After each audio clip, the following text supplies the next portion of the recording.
There is a specific kind of silence that settles into a house when a marriage is dying. It isn't peaceful, it's heavy, like the air before a severe thunderstorm. For Brad, a master carpenter who spent his days restoration crafting historical homes across Chicago, that heavy silence had become his entire life. He spent his hours breathing new life into old, rotting oak and restoring structural integrity to buildings that time had forgotten. But when he came home, he realized he had no idea how to fix the crumbling foundation of his own family. Brad's hands were rough, calloused, and permanently stained with the faint scent of cedar and wood varnish. He was a man who took pride in building things to last. When he had married Camilla 5 years ago, he believed they were building something permanent. But over the last 2 years, Camilla had drifted into a completely different orbit. She had become obsessed with a high-end, superficial lifestyle, constantly chasing social status, expensive brunches, and designer labels, all funded entirely by the grueling physical labor Brad put in from sunrise to sunset. To help handle their 3-year-old daughter, Ella, Camilla had insisted on hiring a live-in nanny, Elena. Elena was a quiet, observant young woman from a working-class background who carried herself with a gentle dignity. Unlike Camilla, who viewed the world through the lens of social media filters and price tags, Elena was grounded. She watched over Ella with a fierce, protective devotion that didn't feel like a job. It felt like genuine love. It didn't take long for the cracks in Brad's life to show, and when they did, they appeared in the most heartbreaking way possible. It was a Tuesday evening. Brad had just come home from a grueling 12-hour shift, his shoulders aching from lifting heavy beams. He walked through the front door, eager to hold his little girl. He found Ella playing on the living room rug with building blocks, Elena sitting patiently beside her. Camilla was nowhere to be seen, likely out at another exclusive gallery opening or dinner. "Hey there, princess," Brad said, a tired smile breaking across his face as he knelt down. "Look what Daddy brought you." He pulled a small, hand-carved wooden bird from his pocket, something he'd whittled for her during his lunch break. Ella looked up, her big eyes blinking. She didn't jump up to hug him. Instead, she pointed at the toy and turned to Elena. "Look, Mama, look what he gave me." Brad froze. The wooden bird felt suddenly heavy in his calloused hand. He swallowed hard, looking from his daughter to Elena. Elena's face instantly flushed crimson with deep embarrassment and panic. "Ella, sweetie," Elena said gently, her voice trembling slightly. "No, remember? This is your daddy. You call him Daddy." "But your Mama," Ella insisted, her toddler logic unshakable. She then turned her gaze back to Brad, her expression entirely detached. "Thank you, Brad." Hearing his own 3-year-old daughter call him by his first name felt like a physical blow to the chest. It knocked the wind right out of him. He looked at Elena, whose eyes were wide with genuine apology. "Brad, I am so sorry," Elena whispered, standing up quickly. "I swear to you, I correct her every single time. I don't know why she—" "It's okay, Elena. It's not your fault," Brad managed to say, though his voice sounded hollow. When Camilla finally returned home late that night, smelling of expensive perfume and wine, Brad confronted her in the kitchen. He tried to keep his voice low so as not to wake Ella, but the pain in his chest made his words sharp. "Ella called me Brad today, Camilla," he said, leaning against the counter, "and she called Elena Mama. Do you have any idea how that feels? She's spending so much time with the nanny that she doesn't even recognize us as her parents." Camilla didn't even look up from her phone. She scoffed, waving a manicured hand dismissively. "Oh, don't be so dramatic, Brad.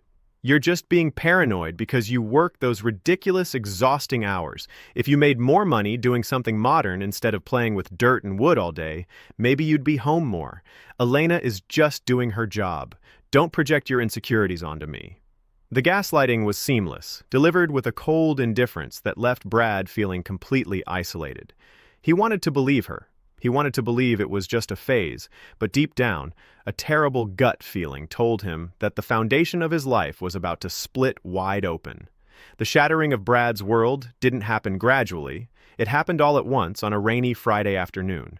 Brad had come home early because a torrential downpour had halted his outdoor framing project. He walked into the house, expecting the usual quiet, but found Camilla waiting for him in the dining room. On the reclaimed oak table he had built with his own hands sat a thick manila envelope. Camilla looked entirely unbothered, sipping a cup of artisanal tea.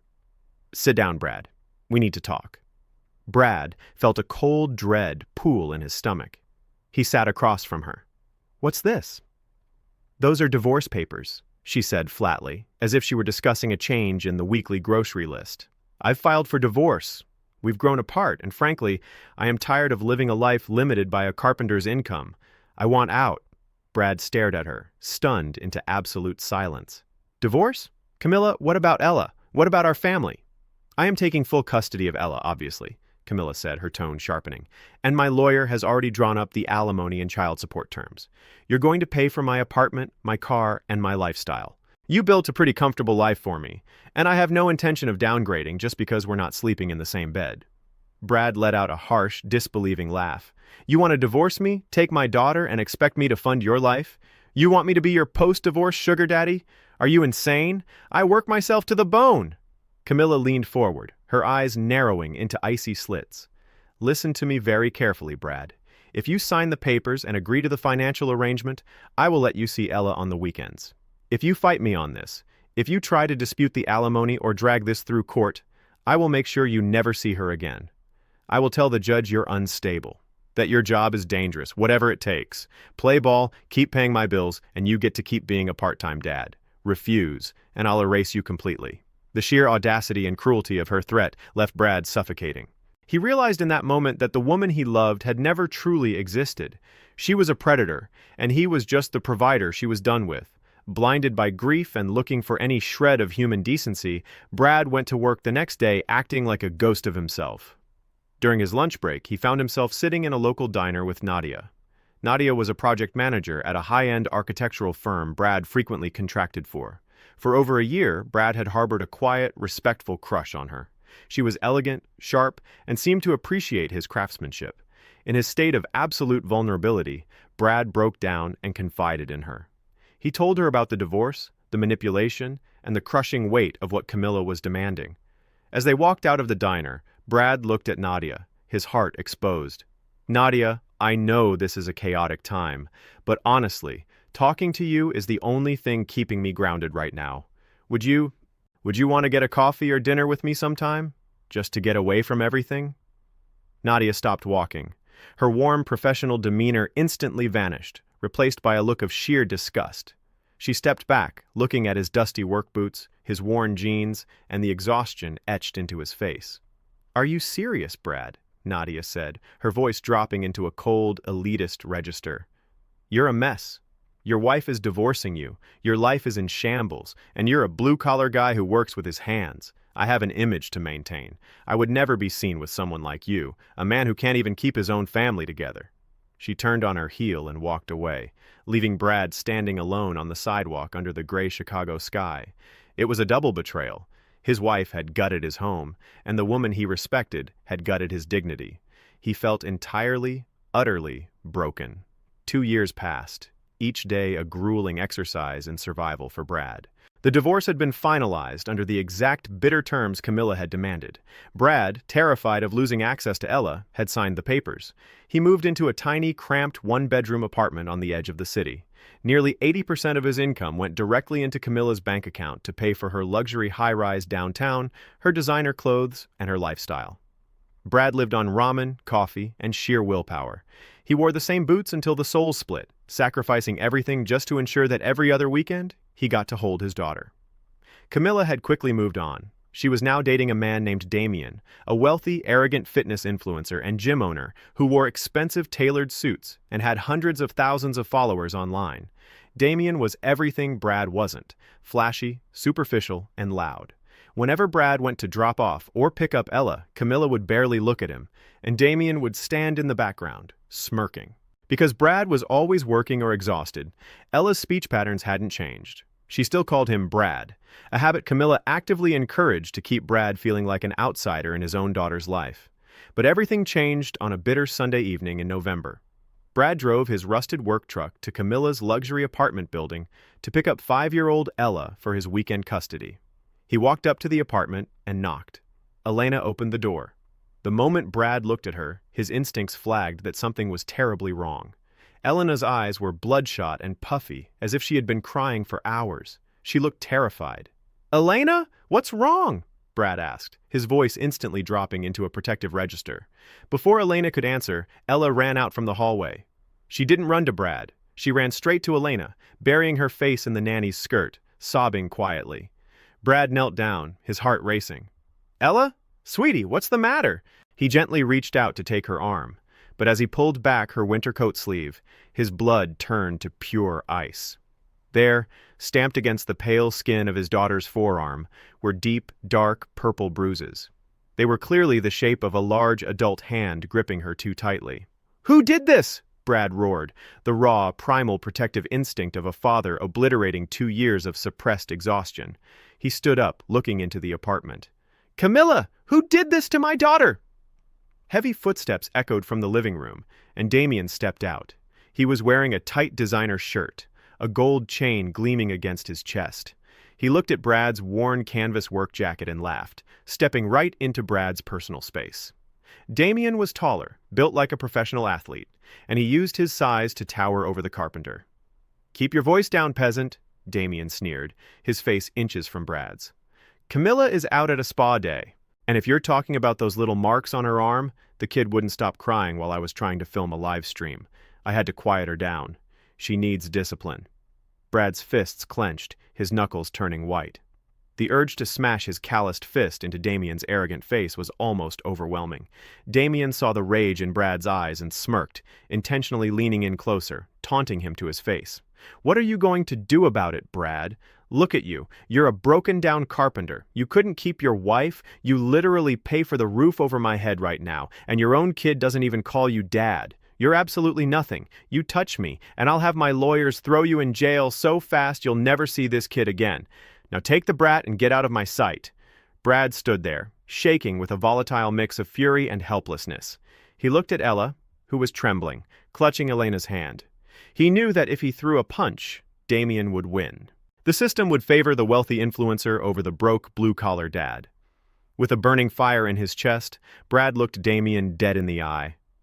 "This isn't over," he whispered. He picked up Ella, holding her tightly against his chest, and walked out. Elena followed them to the elevator, her eyes filled with a desperate, heavy sorrow. Later that night, after Brad had spent hours soothing Ella, treating her bruises, and finally rocking her to sleep in his small apartment, his phone buzzed. It was an unknown number. He answered it. "Brad, it's Elena," a trembling voice said on the other end.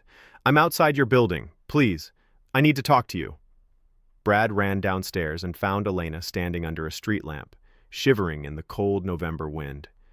He brought her up to his apartment, poured her a warm cup of tea, and sat across from her at his small kitchen table. Elena looked at her hands, her voice thick with unshed tears. "I can't do this anymore, Brad. I can't be complicit in what they are doing to you and Ella. I have to tell you everything." For the next hour, Elena blew the entire conspiracy wide open.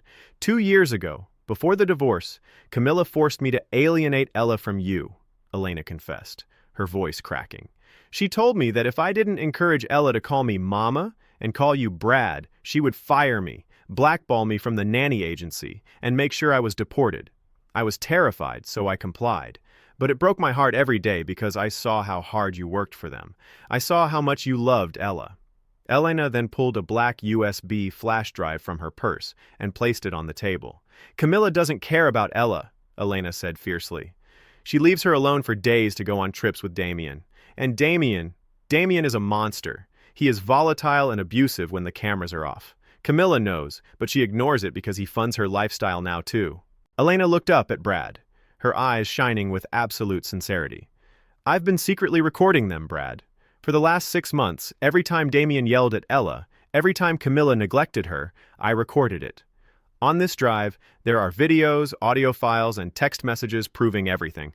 I am risking my entire livelihood giving this to you, but I don't care. Ella deserves her real father. She deserves you." Brad stared at the flash drive, and then he looked at Elena. For the last 2 years, he had felt completely alone in a dark tunnel. But looking at Elena, he realized she had been an unspoken guardian angel for his daughter. She had risked everything, her job, her security, selflessly, just to protect Ella and do what was right. As Brad looked at her tired, beautiful face, something shifted deep within his chest. The walls he had built around his heart after Camilla's betrayal began to crack. He didn't say it out loud. He couldn't, not now. But a profound, quiet affection and respect for Elena took root in his soul. She was everything Camilla wasn't: brave, honorable, and truly selfless. "Thank you, Elena," Brad said, his voice thick with emotion.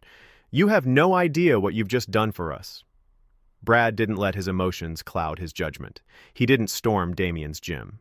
Instead, using his connections from his restoration work, he contacted a prominent, no-nonsense family lawyer who specialized in child advocacy. The next morning, they went to the police. The evidence Elena provided was absolute, undeniable, and devastating. The digital files didn't just show a single incident, they established a clear, chilling pattern of child endangerment and severe neglect. The legal system, which had once felt like an insurmountable wall to Brad, moved with terrifying swiftness when presented with the truth. Within 48 hours, a judge issued an emergency protective order. The fallout was catastrophic for the perpetrators. Damien was arrested at his own gym, in front of his clients, charged with child endangerment and corporate fraud discovered during the investigation into his finances. His social media sponsors dropped him within hours, his public persona completely destroyed. Camilla was dragged into emergency family court. Confronted with the overwhelming evidence of her neglect and her complicity in Damien's behavior, the judge stripped her of all custody rights. Furthermore, because Camilla had committed severe misconduct and perjury during the initial divorce proceedings, the judge radically amended the divorce decree. Her exorbitant alimony was entirely terminated. Camilla went from living in a luxury high-rise downtown to being completely broke, facing potential criminal charges for child neglect, and being forced to move into a tiny studio apartment outside the city limits. Karma had finally arrived, and it collected its debt in full. A year passed. The storm had finally cleared, leaving behind a beautiful, peaceful landscape. Brad had won full sole custody of Ella. Without the financial chokehold of Camilla's alimony, Brad's business thrived. He opened his own custom woodworking and historical restoration shop, quickly becoming one of the most sought-after craftsmen in Chicago. He moved out of his cramped apartment and bought a beautiful, historic fixer-upper home with a large backyard, restoring it with his own hands. Elena had stayed in their lives. After the court case, Brad had hired her legally, with an excellent salary, to continue caring for Ella while he built his business. But over that year, the professional boundaries had naturally and beautifully dissolved. Elena was a permanent fixture in their home. They cooked dinners together, went to the park on weekends, and spent long evenings talking by the fireplace while Ella slept upstairs. Brad was deeply, completely in love with Elena. He loved the way her eyes lit up when she laughed, the way she knew exactly how to soothe Ella after a bad dream, and her fierce loyalty. Elena, too, was entirely in love with Brad, admiring his strength, his kindness, and the gentle nobility of his character. Yet neither of them had spoken a word of their feelings. Brad, scarred by his past, feared that pushing for romance might make Elena feel pressured or uncomfortable, given how their relationship started. Elena, keeping her long-time hidden feelings locked tight, didn't want to overstep her bounds or disrupt the peace Brad had fought so hard to achieve. They lived in a beautiful, tense orbit of mutual, unspoken devotion. But they had forgotten one thing.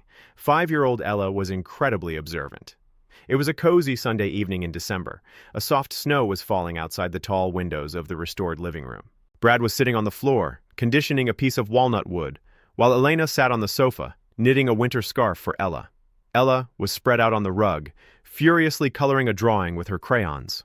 "All done," Ella announced proudly, jumping up. She ran over and handed the drawing to Brad. Brad looked down at the paper. It was a colorful drawing of a big, beautiful house, the very house they were sitting in. Holding hands in front of the house were 3 figures: a tall man with a beard, a little girl with pigtails, and a woman with long, dark hair. Above the figures, Ella had written in big, shaky 5-year-old block letters, "Our family." Brad's breath caught in his throat. He looked up at his daughter.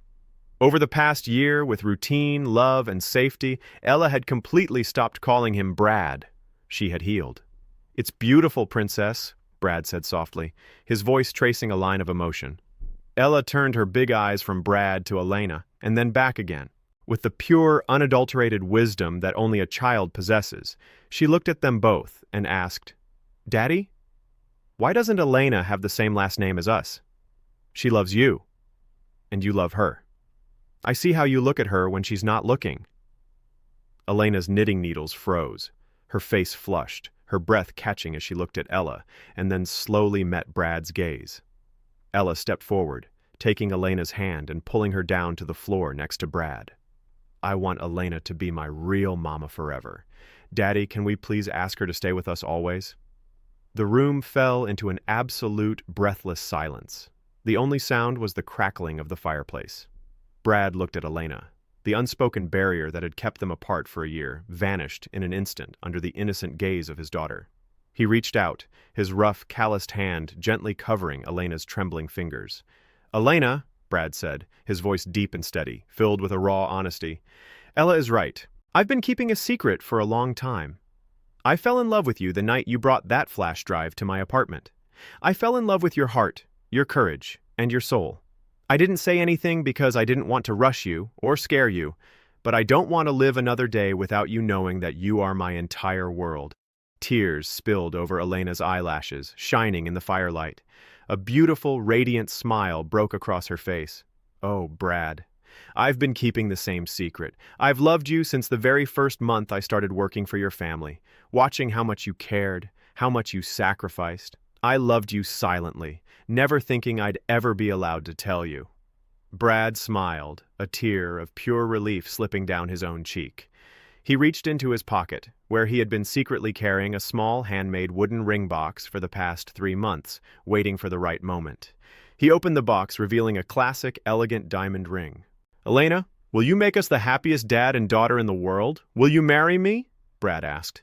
"Yes! Yes! 1,000 times yes!" Elena cried, throwing her arms around Brad's neck. Ella let out a loud, joyful cheer, jumping up and down on the rug. "Yay! We're a real family! We're a real family!" Brad held them both tightly in his arms, the rough, calloused hands of a builder finally holding the one thing he had always wanted to create. A home built on a foundation of absolute truth, unwavering trust, and pure, unconditional love. 3 months later, Brad's architectural restoration firm had grown so successful that he was invited to a prestigious charity gala downtown, celebrating historical preservation in Chicago. He walked into the grand ballroom, looking sharp and commanding in a well-tailored charcoal suit. On his arm was Elena, breathtakingly beautiful in an elegant emerald green gown, her wedding ring catching the light of the chandeliers. As they walked through the crowd, greeting city officials and clients, Brad noticed a woman standing near the bar, watching him with wide, astonished eyes. It was Nadia. Nadia looked at Brad, no longer the dusty, exhausted carpenter she had cruelly dismissed in a diner, but a powerful, highly respected business owner radiating confidence and success. She looked at the beautiful woman by his side, and then looked down at her own glass, her expression morphing into one of intense regret. Sensing an opportunity, Nadia quickly excused herself from her group and smoothly intercepted Brad as he walked toward the balcony. "Brad, oh my goodness, look at you!" Nadia said, her voice dripping with artificial warmth and a flirtatious charm. She leaned in, entirely ignoring Elena. "I've been seeing your name all over the architectural journals. I always knew you had incredible talent. You know, we really should catch up over that dinner we talked about. I'm completely free this weekend." Brad stopped. He looked at Nadia, remembering the cold, rainy day on the sidewalk when she had looked at his boots and told him he was nothing. He didn't feel angry. He didn't feel vindictive. He just felt an immense, profound pity for her. Brad gently wrapped his arm around Elena's waist, pulling his wife close to his side. He looked Nadia dead in the eye, a calm, knowing smile on his face. "Thank you, Nadia," Brad said, his voice smooth, echoing her own past cruelty back to her with absolute precision. "But I'm focusing entirely on people who value me for who I am, not what I can provide. Have a wonderful evening." Without waiting for her response, Brad turned his back on the superficial world that had once tried to destroy him. He walked out into the crisp night air with Elena, heading home to the beautiful life and the beautiful daughter they had built together.